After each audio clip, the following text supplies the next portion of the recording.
Assalamualaikum warahmatullahi wabarakatuh. Waalaikumsalam warahmatullahi wabarakatuh. Selamat siang anak-anak. Ya, Ya, sebelum memulai pembelajaran, mari kita berdoa dulu bersama-sama ya. Berdoa mulai. Selesai.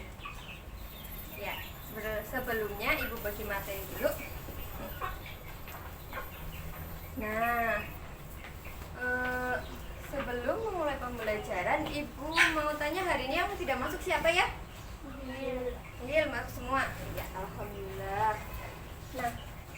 Nah, terus seperti biasa, sebelum pembelajaran kita mulai, kita baca dulu ayat Al-Quran ya, yang udah di LKS itu ada. Kita mulai bareng-bareng sekarang yuk. Ta'awudz sama-sama. A'udzu billahi minasyaitonir rajim. Bismillahirrahmanirrahim. Alladzi lahu mulkus samawati wal ardi wa lam yattakhidh waladan wa lam yakul lahu syarikun fil mulki wa khalaqa kulla syai'in faqaddarahu taqdira. Artinya dibaca.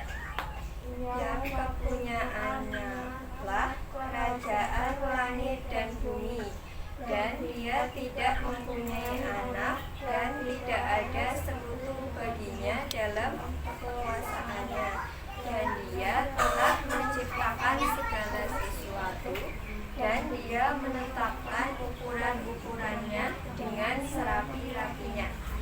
Yaitu dari Quran surat Al-Furqan ayat 2.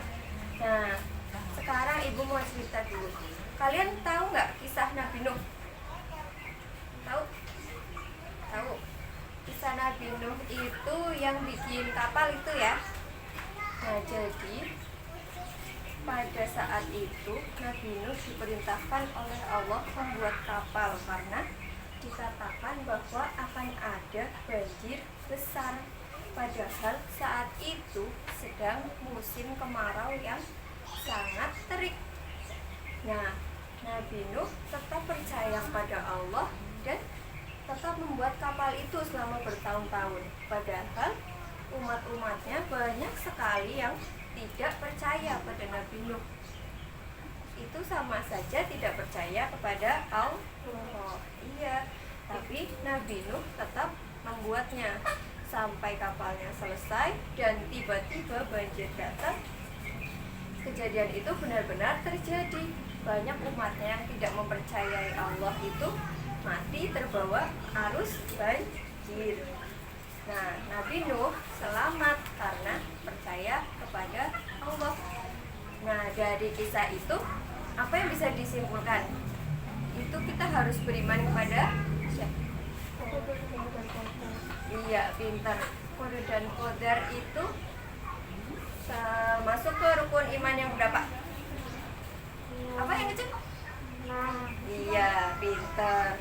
Nah, jadi tujuan pembelajaran kita kali ini akan mempelajari tentang beriman kepada qada dan qadar. Ya, disiapkan dulu alat tulisnya ya.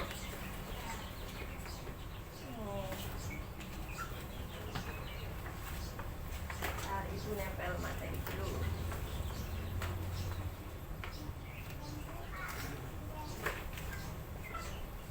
Sekarang masuk ke hakikat qada dan qadar. Bukunya sambil disimak tapi lihat papan tulis juga ya. Qada dan qadar. Pertama, pengertian dari qada. Qada secara bahasa itu menentukan atau memutuskan. Sedangkan secara istilah, qada merupakan segala ketentuan Allah Subhanahu wa ta'ala sejak zaman azali.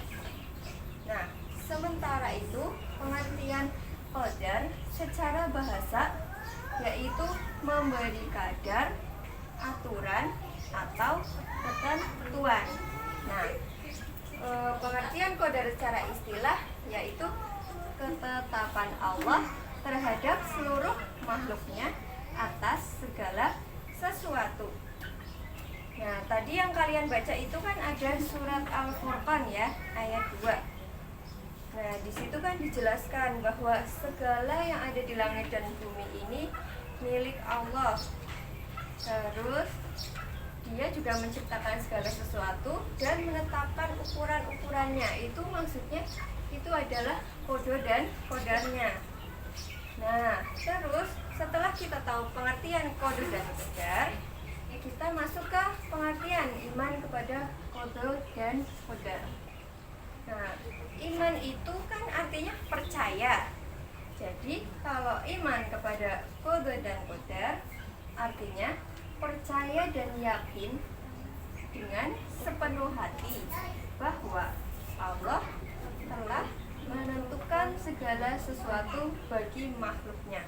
Sekarang ibu mau tanya, ada yang tahu nggak perbedaan kode dan kodar itu apa? Coba dari pengertian yang di sini. Ada yang tahu?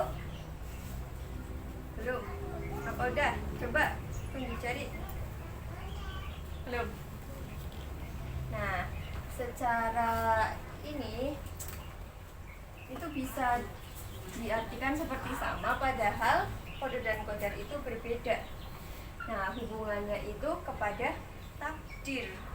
Tapi sebelum kita bicara tentang takdir, maka kita akan berbicara dulu tentang prinsip dari beriman kepada kode dan kodar. Beriman kepada kode dan kodar itu terdapat 4 prinsip. Ya, di buku kalian tuh belum ada. Kalau yang mau nyatat dicatat ya. Nah, 4 prinsipnya itu, yang pertama itu ilmu Allah adalah qadim. Kita harus percaya bahwa ilmu Allah itu tidak berpermulaan. Qadim itu artinya tidak berpermulaan. Nah, Allah itu mengetahui perbuatan manusia sebelum manusia itu melakukannya. Kemudian prinsip yang kedua, bahwa semua qadar Allah itu telah tertulis di lauh mahfuz. Terus prinsip yang ketiga, bahwa adanya kehendak Allah yang berlaku dan kekuasaan Allah yang menyeluruh. Jadi meskipun kita menginginkan sesuatu, apabila Allah itu belum berkehendak, maka keinginan itu belum bisa tercapai. Nah, terus yang prinsip keempat itu bahwa Allah adalah zat yang mewujudkan makhluk. Allah artinya itu Allah sang pencipta, menciptakan makhluk, bukan diciptakan oleh makhluk. Itu ya, bisa dipahami. Nah, terus kita masuk ke perbedaannya tadi. Kode dan kodar itu perbedaannya apa sih? Itu kita masuk ke takdir jadinya, karena kode itu tidak dapat dirubah, tapi kodar itu masih bisa dirubah tergantung usaha dari manusia. Seperti pada takdir. Takdir itu dibagi menjadi 2. Apa aja? Dibaca. Takdir mubram, takdir mu'alaq. Iya. Coba Reva tahu nggak takdir mubram itu takdir yang seperti apa? Coba. Takdir yang terjadi pada diri manusia dan tidak dapat diusahakan atau tidak dapat ditawur-tawur lagi oleh manusia. Iya, betul. Contohnya itu, misalnya kita dilahirkan di keluarga mana, kita dilahirkan di bangsa apa, kan kita tidak bisa memilih mau di kulit putih, kulit hitam, agama apa, itu sudah merupakan takdir mubram, atau bisa disebut kodenya Allah juga. Terus Aca coba contoh lain dari takdir mubram. Kematian. Iya, betul. Kita tidak dapat menentukan kapan diri kita itu mati, seperti itu ya. Nah, kemudian yang kedua, takdir mu'alaq. Coba Aca dibaca. Takdir mu'alaq adalah takdir yang berkaitan dengan ikhtiar manusia. Ya, Reva, contohnya takdir mu'alaq. Kekayaan kita. Iya, Jadi misalnya kita ingin menjadi dokter, maka itu tidak bisa dicapai hanya dengan kita bermalas-malasan. Kita harus belajar dengan sungguh-sungguh, mendaftar ke universitas, kuliah dengan baik dan bisa lulus seperti itu. Itu namanya termasuk ke takdir mu'alaq ya. Nah, di takdir mu'alaq ini juga ada dalilnya. Ibu bacakan dari Quran surat Ar-Ra'd ayat 11. Nih, bagi manusia ada malaikat-malaikat yang selalu mengikutinya bergiliran di muka dan di belakangnya. Mereka menjaganya atas perintah Allah. Sesungguhnya Allah tidak mengubah keadaan sesuatu kaum sehingga mereka mengubah keadaan yang ada pada diri mereka sendiri. Nah, dan apabila Allah menghendaki keburukan terhadap sesuatu kaum, maka tak ada yang dapat menolaknya, dan sekali-kali tak ada pelindung kecuali Dia, Allah. Ya, jadi kita bisa tahu ya, semua itu bisa kita usahakan, tetapi tetap tergantung atas kehendak Allah. Iya. Sebelum dilanjutkan, apa ada yang mau bertanya dulu? Udah jelas semua? Ya. Kemudian kita masuk ke materi ini. Makna beriman kepada qadar dan qadar. Qadar dan qadar itu adalah takdir yang berjalan menurut hukum sunatullah. Kalian tahu hukum sunatullah itu apa? Coba yang kencang sekali lagi. Keberhasilan hidup seseorang sangat tergantung sejalan atau pelaksanaan hukum-hukum Allah. Iya, betul. Jadi sunatullah itu secara singkatnya adalah hukum-hukum Allah yang disampaikan kepada manusia melalui para rasul yang tercantum dalam Al-Quran dan untuk umat manusia. Nah, misalnya itu kita bodoh akibat malas, kita sakit akibat tidak menjaga kesehatan, itu. Jadi contoh satu lagi, misal kita menyentuh api, itu akan merasakan panas, itu juga termasuk hukum sunatullah. Nah, kenyataan ini menunjukkan bahwa setiap orang sebenarnya tidak dapat menentukan takdirnya, tidak dapat mengetahui takdirnya seperti apa. Namun, sebagai manusia kita tetap diwajibkan untuk berusaha. Iya, pintar. Nah, meskipun kita tidak tahu apa yang terjadi esok hari, kita harus tetap berusaha dengan sungguh-sungguh untuk mengusahakan yang terbaik. Nah, beriman kepada qadar dan qadar selalu terkait dengan 4 hal. Apalagi terkait dengan takdir. Coba sekarang ibu mau tanya, kalian analisis gambar ini. Ini gambar apa yang pertama? Burung. Nah, burung ini sedang apa? Terbang. Nah, ibu tanya, manusia bisa terbang nggak? Tidak. Nah, kalau burung bisa terbang, manusia enggak. Nah, itu namanya apa? Takdir. Iya, pintar. Nah, jadi sesuatu yang sudah ditakdirkan Allah itu banyak yang tidak bisa diubah oleh manusia. Contohnya ini, burung terbang, manusia berjalan. Ini sangat terkait dengan beriman kepada qadar dan qadar. Nah, terus manusia itu sebenarnya bisa memilih takdir dari Allah untuk menetapkan keberhasilan atau kemalangan atau kebahagiaan, kesedihan, karena Allah memberikan pilihan kepada manusia secara mutlak dengan kesadaran sendiri. Contohnya, kita diberi pilihan untuk taat atau untuk ingkar. Jadi, tapi setiap pilihan itu memiliki pertanggungjawabannya masing-masing. Misalnya kita memilih taat, maka Allah akan memberikan pahala yang setimpal. Kita memilih ingkar, Allah sudah menyiapkan siksa neraka nanti, itu ya. Terus kita lanjut ke gambar yang kedua. Ini gambarnya lagi apa nih? Ini padahal bapaknya udah tua ya.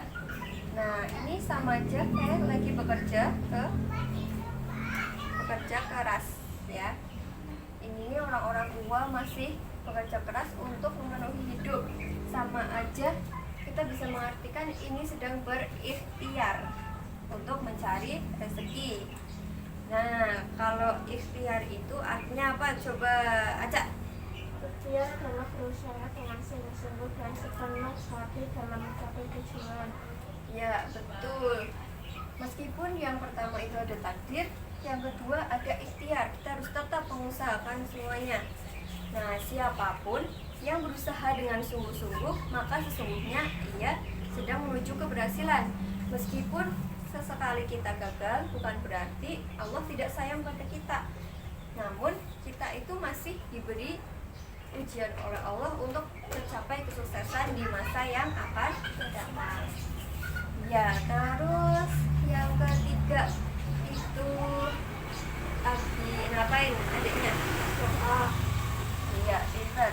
Setelah kita berikhtiar, maka langkah selanjutnya adalah kita harus berdoa. Betul, berdoa itu kepada Allah. Iya. Nah, doa ini juga termasuk bagian dari ikhtiar, yaitu ikhtiar batin yang sangat besar sebenarnya pengaruhnya bagi manusia, bagi mereka yang percaya.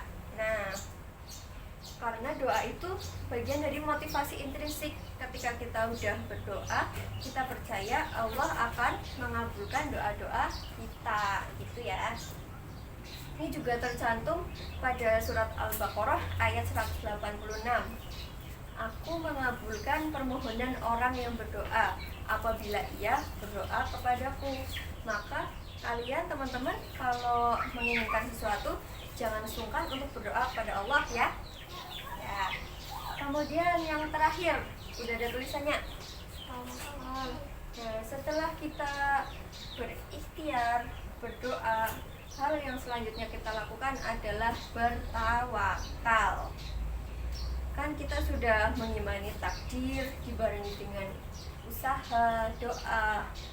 Kemudian kita harus menyerahkan segala urusan hanya kepada Allah.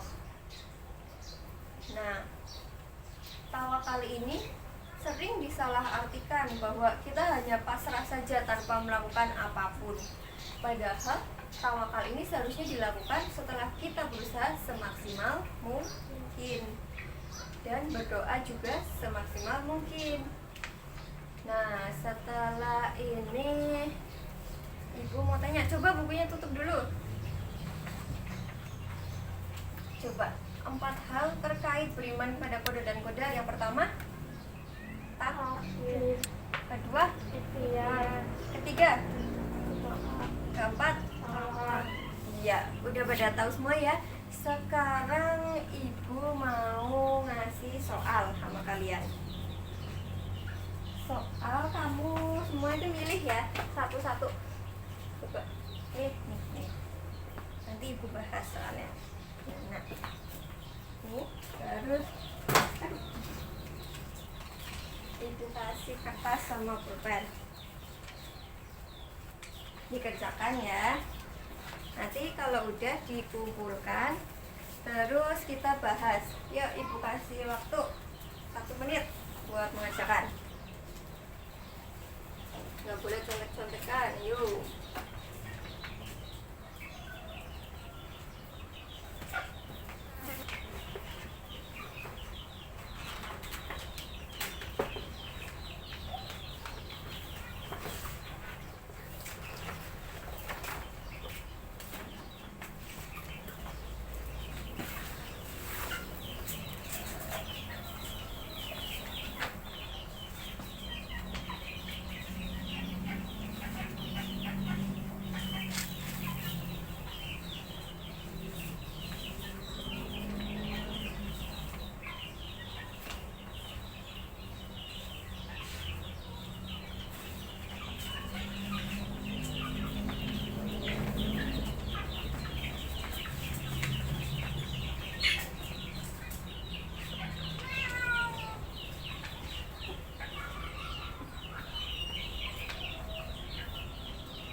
lagi, waktunya habis. Yuk.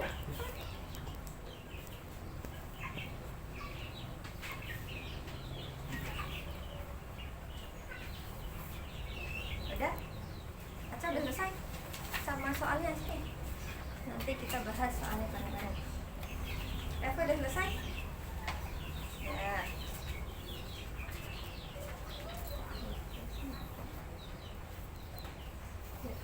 Oh, udah selesai ya sini. Soalnya. Nah, itu di ini ya jawaban yang benar ditulis ya nanti ya. Sekarang kita ulas. Ini nanti ibu nilai. Sekarang kita ngulas soal dulu. Coba apa yang dimaksud dengan kodok? Soal dari siapa ini? Aca apa Reva? Nah, Reva. Ya. Apa yang dimaksud dengan kodok? Coba kan karena tadi Reva yang dapat, ini Aca yang menjawab. Kodok adalah menentukan atau memutuskan. ya, itu secara bahasa ya. Menentukan. Coba bacakan yang secara istilah. Segala ketentuan Allah SWT tidak zaman azali. Ya, ingat-ingat ya, kalau kodok itu yang sejak zaman azali, artinya tidak dapat kita rubah-rubah lagi ya. Kemudian yang nomor 2, ungkapkan pendapat kalian tentang hal-hal yang termasuk takdir mu'alaq. Coba Aca, takdir mu'alaq. Ya, cita-cita. Reva, satu lagi takdir mu'alaq. Kekayaan. Oh ya, kekayaan, pintar. Terus kita bahas soal yang dari Aca ini. Sebutkan 2 jenis takdir yang kalian ketahui. Reva, Takdir mubram dan takdir mu'alaq. takdir mubram itu apa? Ayo, takdir yang terjadi pada diri manusia dan tidak dapat diusahakan atau tidak dapat ditawar-tawar lagi oleh manusia. contohnya. Kematian, ras, warna kulit. Ya, pintar. Jadi takdir itu ada 2 ya. Takdir mubram dan takdir mu'alaq. Nah, terus tadi baru nyebutin apa takdir mubram. Takdir mu'alaq itu apa? Takdir yang kaitannya erat dengan ikhtiar manusia, Ya, contohnya. kekayaan, dan cita-cita. Iya, pintar. Terus tadi yang baru banget dijelasin, beriman kepada takdir selalu dikaitkan dengan 4 hal. Apa aja? 1, Takdir, 2, berikhtiar, 3, berdoa, 4. bertawakal. Iya, udah pintar semua ya. Nanti ini ibu nilai, terus minggu depan ibu bagiin, ini dijadiin nilai tugas ya. Nah, sekarang itu dibaca lagi. Minggu depan kita lanjut materi selanjutnya ya. Nah, sekarang sebelum pembelajaran ditutup, kita tutup dulu dengan doa kafaratul majelis. Bismillahirrahmanirrahim. Subhanakallahumma wa bihamdika asyhadu an la ilaha illa anta astaghfiruka wa atubu ilaik. Ya, cukup sekian dari ibu. Mohon maaf apabila banyak kesalahan. Wabillahi taufiq wal hidayah. Wassalamualaikum warahmatullahi wabarakatuh. Waalaikumsalam warahmatullahi wabarakatuh. Ya, silakan boleh istirahat ya.